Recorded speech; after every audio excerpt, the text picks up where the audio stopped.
Our investigation developed proof beyond a reasonable doubt that President Trump engaged in criminal activity. If asked whether to prosecute a former president based on the same facts today, I would do so regardless of whether that president was a Democrat or a Republican. Texas Representative Jasmine Crockett, and known Trump hater, joins Laura Coates Live in an exclusive interview after Jack Smith testifies before Congress. Take a listen. Congressman, thank you for being here. I know you're very busy with the work that you are doing. I want to begin with the fact that this was the very first time, really, that Jack Smith may have had his day in court, so to speak, publicly. He's wanted to testify publicly. You have advocated for that as well. Do you think that his ability to do so today was a good thing? I do. I was receiving text messages as the hearing was going on from all kinds of people, other lawmakers, as well as just people back home that were watching. And so I think that it was an opportunity for America to see the credibility of the person who has really been put on trial when it comes to the public opinion, right? And that's been by the president. He has consistently said all kinds of nasty and threatening things about Jack Smith, but Jack Smith as a prosecutor, and you know how this goes, as a prosecutor, he's not a political figure. So this is somebody who was kind of in the shadows. And basically, Jack's like, I am going to stand by my work. The only reason these charges got dropped is because you became president. And we know that that's why he ran, was so that he could avoid prosecution. Jasmine, no one in their right mind is going to believe that the Democrat Party did not go out of their way to seek retribution against Donald Trump. They want to do everything in their power to keep him out of the White House. But at the same time, we also believe Donald Trump is going to try everything in his power to get revenge, because Donald Trump hates taking L's. You know, you made the point earlier today as well that he had been criticized more for whether he had the authority to prosecute more than the actual substance of the allegations that grand juries indicted him on. Why do you think Republicans focus more on really process more than the result? Because it didn't work out very well for them, right? They didn't want to talk about the actual subject matter, which the subject matter was the fact that the president needed to be prosecuted. And as I stated today, I am almost positive that if Jack Smith would have had his day in court and prosecuted the president, well, the president would be under the jail right now. But unfortunately, he never got to see that day for a number of reasons. One, obviously, involves Eileen Cannon, who is a Trump appointee, and basically, I would just say a Trump flunky. I will give Jasmine Crockett credit for remaining calm and professional in this interview.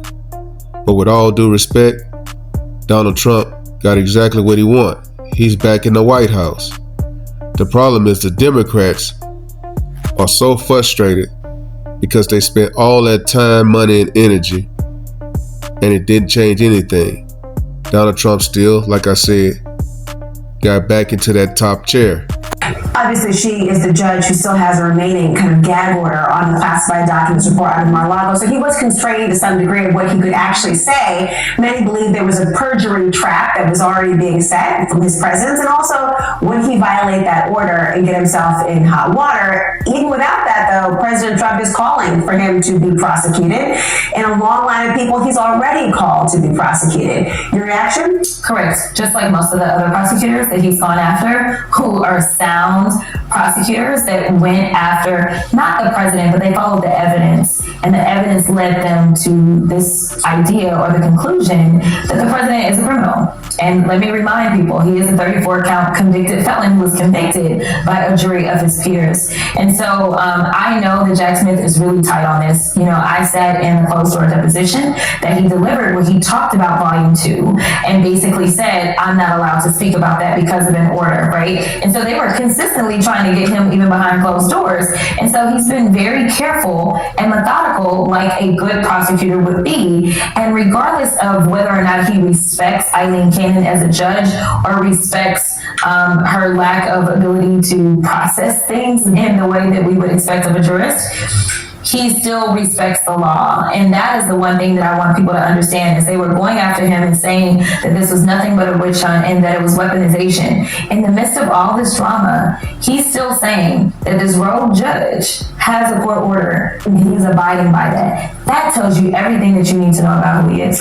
And yet they were criticizing his career as a prosecutor. He went to great lengths at different points to make sure he was differentiated from the person, Jack Smith, and the role of his office and representing the Department of Justice. Obviously, prosecutors are fungible. It's the people versus an issue. But there was an issue that really got under the craw of Republicans like Jim Jordan, and that was the subpoenas for phone records. Now, these subpoenas did not actually get the substance of the phone calls. No one's wiretapping through it. It's actually quite common, but you get the fact that a call was made and the duration and the telephone numbers.